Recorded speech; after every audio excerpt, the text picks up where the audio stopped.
Hi hello' নমস্কাৰ maths my YouTube চেনেললৈ আপোনালোকক সকলোকে স্বাগতম জনাইছোঁ। আজি আমি ক্লাছ 10 মেথছৰ সপ্তম অধ্যয়ন স্থানাংক জ্যামিতি নামৰ চেপ্টাৰৰ পৰা অনুশীলনী 7.1ৰ 5 নম্বৰ কুৱেশ্যনটো কৰিম। আগৰ ভিডিঅ'ত অলৰেডি আমি 1 2 3 4 নম্বৰ কুৱেশ্যনখিনি কৰিছোঁ, তোমালোকে চাই ল'বা। এতিয়া আমি 5 নম্বৰ কুৱেশ্যনটো কৰিম। কুৱেশ্যনটো ডাঙৰকৈ লিখা আছে, আমাৰ লেন্দি টাইপ আছে, তো ভালকৈ বুজি লৈ পেলাই কুৱেশ্যনটো সলভ কৰিব লাগিব। চাওঁ এতিয়া কি লিখা আছে, বস্তুখিনি পঢ়ি চাওঁ। এটা শ্ৰেণী কোঠাৰ 4জন বন্ধুৰ চিত্ৰ 7.8ত দিয়া ধৰণে এ বি চি ডি স্থানত বহিছে। এই যে চিত্ৰটো আছে 7.8ত এ বি চি ডি এই স্থানত 4টা বন্ধু বহি আছে। চম্পা আৰু চেমেলিয়ে শ্ৰেণী কোঠাত সোমাই গ'ল আৰু অলপ সময় নিৰীক্ষণ কৰাৰ পাছত চম্পাই চামেলিক সুধিলে। চম্পা আৰু চামেলি দুজনে শ্ৰেণী কোঠাত সোমাই গ'ল। সোমাই যাই পেলাই দেখা পালে যে সিহঁতে বহি আছে, ইয়াতে এ বহি আছে, ইয়াতে বি বহি আছে, চি বহি আছে, ডি বহি আছে। 4জন ষ্টুডেণ্ট 4টা বেঞ্চত বহি আছে। তো এ বি চি ডি এটা বৰ্গ বুলি তুমি নাভাবানে? কি ক'লে? চম্পাই চামেলিক ক'লে যে এ বি চি ডি এটা বৰ্গ হৈছে, তুমি বৰ্গ বুলি নাভাবা নেকি? তো চামেলিয়ে বৰ্গ নহয় বুলি জানিলে। চামেলিয়ে ক'লে যে বৰ্গ নহয়, কিন্তু চম্পাই ক'লে যে বৰ্গ হয়। ঠিক আছে, তো চামেলিয়ে বৰ্গ নহয় বুলি যে ক'লে যে তেনেহ'লে দূৰত্ব সূত্ৰ ব্যৱহাৰ কৰি তোমালোকে দুয়োজনৰ কোনটো শুদ্ধ নিৰূপণ কৰা। এতিয়া চম্পাই কৈছে যে এইটো বৰ্গ নহয়, চামেলিয়ে কৈছে যে বৰ্গ হয়। এতিয়া আমি এইটো দূৰত্ব সূত্ৰ প্ৰয়োগ কৰি আমি এনচাৰ ওলাব লাগিব। অৰ্থাৎ আমি ইয়াতে প্ৰথমে ইয়াৰ পৰা ইয়ালৈকে জইন কৰিব লাগিব। ইয়াৰ পৰা ইয়ালৈকে জইন কৰি দিলোঁ, চিৰ পৰা ডিলৈকে জইন কৰি দিম, আৰু ডিৰ পৰা এলৈকে জইন কৰি দিম। এইটো এটা বৰ্গ হ'বনে নহয় এইটো আমি প্ৰমাণ কৰিব লাগে। ঠিক আছে গাইজ, তো এতিয়া আমি দূৰত্ব সূত্ৰ প্ৰয়োগ কৰিব লাগিব। ইয়াতে কৈছে যে দূৰত্ব সূত্ৰ প্ৰয়োগ কৰি তুমি দেখাই দিয়া এইটো এটা বৰ্গ হয় নে নহয়। ঠিক আছে, তাৰ কাৰণে আমি এতিয়া লিখি লওঁ আৰু আমি প্ৰমাণ কৰিবৰ কাৰণে দূৰত্ব সূত্ৰ প্ৰয়োগ কৰিম। ঠিক আছে, এতিয়া চোৱা আমি লিখি লৈছোঁ যে প্ৰদত্ত বিন্দু 4টাই স্থানাংকখিনি এইখিনি আছে, যিখিনি কুৱেশ্যনত দিয়া আছে এই স্থানাংকখিনি, আৰু এটা আমি বৰ্গটো বনাই লৈছোঁ, এ বি চি ডি বুলি নামাকৰণ কৰি লৈছোঁ। ঠিক আছে গাইজ, এতিয়া প্ৰথমে আমি এ আৰু বি ল'ম, অৰ্থাৎ এইটো আৰু এইটো ল'ম। এই দুটা বিন্দুৰ মাজত দূৰত্বটো ওলাম। তাৰ কাৰণে আমি 1 নম্বৰ দি ফালে এ আৰু বি মান দুটা লৈ লৈছোঁ। এতিয়া আমি এই মানখিনিক আমি x1 আৰু x2 বুলি লৈ ল'ম। এইটো প্ৰথম মান, তো গতিকে আমি এইটোক আমি ল'ম x1, এইটোত ল'ম আমি x1, এইটো হ'ব তেনেহ'লে y1, এইটো হ'ব তেনেহ'লে x2, এইটো হ'ব y2। ঠিক আছে, এই মানখিনি এতিয়া লৈ ল'লোঁ। এতিয়া আমি এই ফৰ্মুলাত প্ৰয়োগ কৰিলে আমাৰ এনচাৰটো হৈ যাব। তোমালোকে চাই থাকা, এতিয়া মই ফৰ্মুলাখিনিত প্ৰয়োগ কৰিম। ৰুটৰ চিনটোত দি ল'লোঁ। এতিয়া এই x2 মান কিমান আছে 6 পাতি দিলোঁ, মাইনাছ x1 মান কিমান আছে 3 পাতি পালে স্কুৱেৰ দিলোঁ, ফৰ্মুলাৰ পৰা আহিল। আৰু y2 মান কিমান আছে 7, মাইনাছ কৰিব লাগে কিমান 4, y1 স্কুৱেৰ দিলোঁ। এতিয়া আমি সলভ কৰিম। এতিয়া 6ৰ পৰা 3 গ'লে থাকে কিমান 3 থাকে, স্কুৱেৰ দিলোঁ, প্লাছ 7ৰ পৰা 4 গ'লে থাকে কিমান 3, স্কুৱেৰ কৰি দিলোঁ। এতিয়া এই স্কুৱেৰ কৰা 3 গুণ কিমান হয় 9, ইফালে 3 গুণ কিমান হয় 9, তো দুটা যোগ কৰি দিলোঁ কিমান হ'ল 18 হ'ল। অ'কে, এতিয়া এই 18টোক আমি কি কৰিম, এতিয়া চুটিহৰণ কৰিম। 2ৰে দিলোঁ, 9 বাৰ গ'ল, 3ৰে যাব। এতিয়া 3 গুণ 9, 3ৰে গ'লে 1 বাৰ, অৰ্থাৎ কিমান হ'ল 2 3 3। আমি এইটো ৰুটৰ 18ক আমি লিখিব পাৰোঁ 2 × 3 × 3। ঠিক আছে, এতিয়া যোৰাটো চাব লাগিব যে এইটো যোৰা আছে, এইটো যোৰা নাই। যিটো যোৰা আছে এইটো বাহিৰত ওলাই দিয়া 3, আৰু যোৰা নথকাটো ভিতৰত থাকি গ'ল। এইখিনি আমি পাই গ'লোঁ, যিটো এ বিৰ যিটো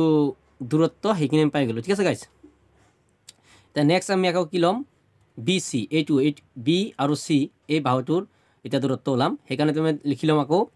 2 নম্বৰ দি যে বি চিৰ মান, 2 নম্বৰ দি বি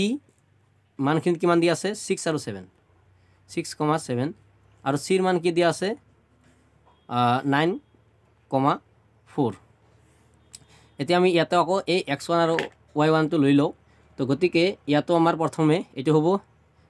x1, এইটো প্ৰথম পদ মানে x1, এইটো y1, এইটো হ'ব x2, এইটো হ'ব y2। ঠিক আছে, এতিয়া এই মানখিনি লৈ এতিয়া আমি এইটো দূৰত্ব সূত্ৰ প্ৰয়োগ কৰি আমি সলভ কৰিম। তোমালোকে চাই থাকা। এতিয়া আমি ইয়াতে দূৰত্ব যিটো উত্তৰটো প্ৰয়োগ কৰিম বি চিৰ দূৰত্ব ওলাম তো গতিকে ফৰ্মুলাটো প্ৰয়োগ কৰি দাও যে x2 minus x1 whole bracket square plus y2 minus y1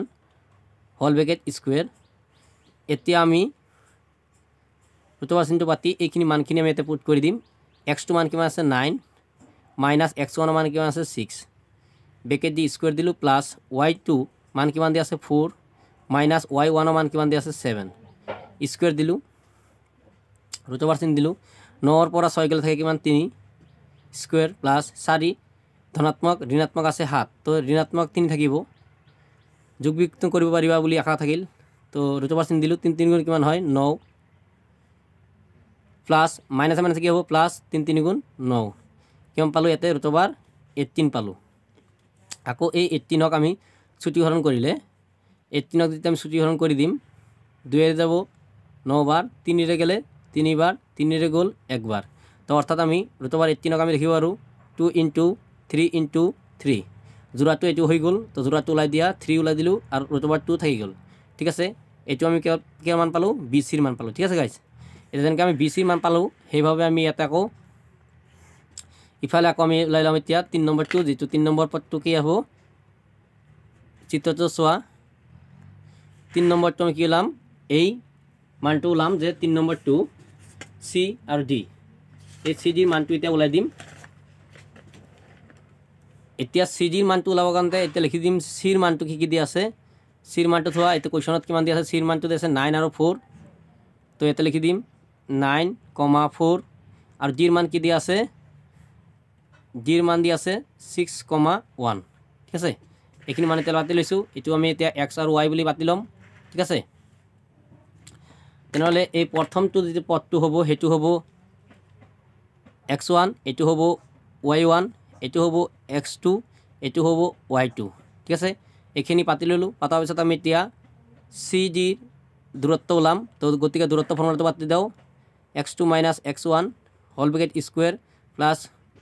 y2 minus y1 whole bracket square ঠিক আছে এতিয়া প্ৰথমে ৰুট অভাৰটো লিখি ল'লোঁ এতিয়া x2 মান কিমান আছে 6 মাইনাছ x1 মান কিমান আছে 9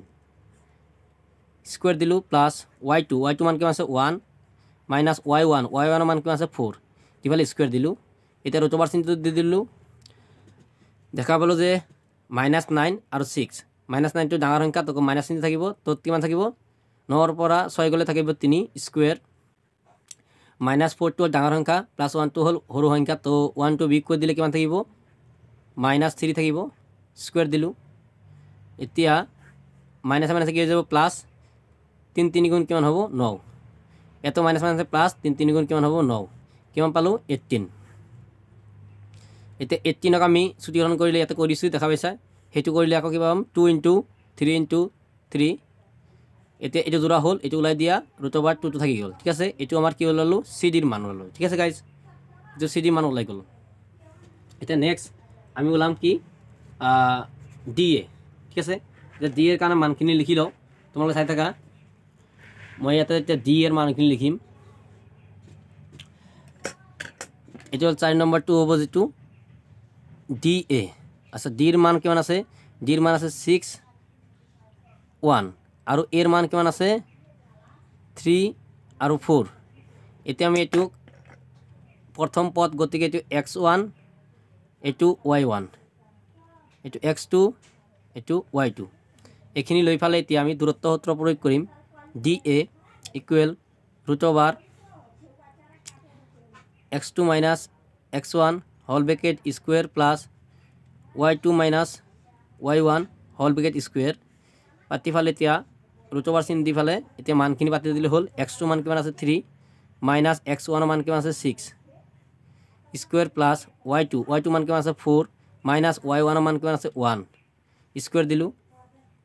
সলভ কৰিম ৰুট অভাৰ চিনটো দিলোঁ 6টো হ'ল ঋণাত্মক সংখ্যা যিটো ডাঙৰ সংখ্যা তো মাইনাছ চিনটো থাকিব 6 পৰা 3 গ'ল থাকে 3 স্কুৱেৰ দিলোঁ প্লাছ 4 ধনাত্মক সংখ্যা -1 ঋণাত্মক সংখ্যা তো 3 থাকিব স্কুৱেৰ দিলোঁ এতিয়া ৰুট অভাৰ চিন দি ফালে সলভ কৰি দিলোঁ 3 3 গুণ কিমান হয় 9 মাইনাছ মাইনাছে প্লাছ 3 3 গুণ কিমান হয় 9 কিমান হ'ল 18 হ'ল আৰু এই 18ক আমি লিখিব পাৰোঁ তোমালোকে জানাই যে 18ক লিখিব পাৰোঁ 2 পূৰণ 3 পূৰণ 3 তো 3টো জোৰা হ'ল তো 3টো ওলাই দিলোঁ √2টো থাকি গ'ল ঠিক আছে এইখিনি আমাৰ মান কি আৰু ওলাল এইখিনি মান ওলাল আমাৰ ডি এৰ মান ঠিক আছে ডি এৰ মান ওলাই গ'ল ঠিক আছে এতিয়া এইখিনি মান ওলোৱাৰ পিছত আমি এতিয়া লাষ্টত আমি লিখি দিম যে গোটেইটা যে মানখিনি আমি পালোঁ এতিয়া লাষ্ট আমি আৰু দুটা মান ওলাব লাগিব সেই মান দুটা হ'ল চাই লোৱা ইয়াতে আমি এ বি ওলালোঁ বি চি ওলালোঁ চি ডি ওলালোঁ ডি এ ওলালোঁ এতিয়া আমি জানো যে বৰ্গ এটাৰ 4টা বাহু সমান লগতে কৰ্ণ দুডালো সমান হয় তো গতিকে এতিয়া আমি ওলাম এ চি আৰু বি ডি এ চি আৰু বি ডি যদি সমান হৈ যায় তেনেহ'লে এইটো বৰ্গ হ'ব ঠিক আছে এতিয়া প্ৰথমে আমি এ চি ওলাই লওঁ চাই লোৱা এটা আমি এতিয়া লিখি ল'ম যে এ চিৰ কাৰণে 5 নম্বৰ যেটো আকৌ দূৰত্ব ফৰ্মুলা লগা লাগিব আচ্ছা এৰ মান কিমান দি আছে এৰ মান দি আছে 3,4 আৰু চিৰ মান কিমান দি আছে চিৰ মান দি আছে তোমাৰ 9,4 এতিয়া আমি এটোক x1 x2 বুলি মানি লওঁ এটো x1 এটো হল y1 এটো হল x2 এটো হল y2 এতিয়া আমি কি কৰিম ac লিখিম লিখি পেলাই দূৰত্ব সূত্ৰটো প্ৰয়োগ কৰিম x2 - x1 whole bracket square plus y2 - y1 whole bracket square ঠিক আছে এতিয়া মানখিনি বাতি দিলে হল x2 মান কিমান আছে 9 মাইনাস x1 মান কিমান আছে 3 হোল ব্ৰেকেট স্কয়াৰ দিলো প্লাস y2 মান কিমান আছে 4 মাইনাস y1 মান কি আছে 4 স্কয়াৰ দিলো এতিয়া এইখিনি মানখিনি বাতি দিলো সোৱাচোন √চিন দিলো 9 ৰ পৰা 3 গলে কিমান থাকে 6 স্কয়াৰ দিলো 4 ৰ পৰা 4 গলে কিমান হ'ব 0 স্কয়াৰ তো এই 0 লগত স্কয়াৰ কৰিলে কি 0 হ'ব তেনে অকল থাকে কিমান এইখিনি 3 গুণ এই 6 গুণ কিমান হ'ল 36 ঠিক আছে 36ক আমি এতিয়া সূত্ৰীকৰণ কৰিম 36 সূত্ৰীকৰণ কৰতে 2 দি দিলো 3 ভিতৰত একবাৰ যায় 1 ইয়াত দিলো 18 হ'ল এই 16 হ'ল 16 ভিতৰত 2 কিবা যায় 8 বাৰ 8 গুণ 16 2 দি দিলো 9 বাৰ 3 দি দিলো 3 বাৰ 3 দি দিলো 1 বাৰ তো গতিকে √36 লিখিব পাৰো 2 * 2 * 3 * 3 তো গতিকে এইটো জোড়া আছে তো জোড়া থাকে তো দিব পাৰা 2 * 3 তো ৰুটৰ ভিতৰত একো নাথাকে কাৰণ একোই নাই গোটেইখিনি ওলাই গ'ল তো কি হ'ল 2 3 গুণ 6 এই 6 পালো এটো আমাৰ এসিৰ মান ঠিক আছে এতিয়া নেক্সট আমি এটো পালো এসিৰ মান এতিয়া আৰু এটা চোৱা এতিয়া আমি এসিৰ মানটো ওলাই দিলো এতিয়া আমি বিডি মানটো ওলাম ঠিক আছে এতিয়া বিডি মানটো ওলাই গলে আমাৰ কৰ্ণটো চাই ল'ব লাগিব এতিয়া বি যেটো 6 আৰু 7 আৰু ডি হ'ল 6 আৰু 1 তো বিডি মানটো ওলাব লাগে তো গতিকে এতিয়া আমি ফৰ্মুলাটো প্ৰয়োগ কৰিম চোৱা এতিয়া আমি যেটো ৰুটৰ চিনটো দি ললো দিয়াৰ পিছত আমি এটা x2 ইয়াতে এটো হ'ব x2 এটো হ'ব y2 এটো হ'ব x1 এটো হ'ব y1 তো x2 মান কিমান আছে 6 মাইনাস x1 মান কিমান আছে 6 তো ব্ৰেকেট দিবলে স্কয়াৰ দিলো প্লাস y2 মান কিমান আছে 1 মাইনাস y1 মান কিমান আছে 7 স্কয়াৰ কৰি দিলো এতিয়া ৰুটৰ চিন দিলো কিমান হ'ব 6 পৰা 6 গলে 0 স্কয়াৰ প্লাস 1 ধনাত্মক আৰু ঋণাত্মক 7 আছে তো থাকিব কি ঋণাত্মক 6 থাকিব বিয়োগ কৰিলে তো থাকি কিমান ৰুটৰ 0 থাকিলে 0 এটো লিখা দৰকাৰ নাই তো প্লাস এটো 6 গুণ কিমান 36 হয় মাইনাস মানে কি হ'ল প্লাস তো এটো লিখিব পাৰো আমি √36 0 লগত প্লাস কৰিলে 36 হ'ব আৰু 36 আমি সূত্ৰীকৰণ কৰিলে কিমান পাম 2 পূৰণ 2 পূৰণ 3 পূৰণ 3 এটো আগত অলৰেডি কৰিছো তো এই জোড়াটো ওলাই দিলে হ'ল যে 2 পূৰণ 3 ওলাল তো অর্থাৎ কিমান হল 6 এটো কি হল বিডি এই আন এটা কর্ণ আমি পালো যে বিডি হেতু হল 6 তো গতিকে আমি এতিয়া লিখি দিলে হল যে ইয়াতে ইয়াতে লিখি দিম আমি এতেকে এবি সমান বিসি সমান সিডি সমান ডিএ গোটেইটা বাহুৱে সমান তো গতিকে কিয় কাৰণে সমান যে 3√2 পাইছো গোটেইটা 3√2 পাইছো গোটেইটা সমান আৰু কৰ্ণ যে পালো কৰ্ণ দুটা হল কি এসি সমান বিডি এই কৰ্ণ দুটাও কি হল সমান ঠিক আছে তো এতেকে দি ফালে আমি লিখি দিব পাৰো যে এবিসিডি এটা বৰ্গ আৰু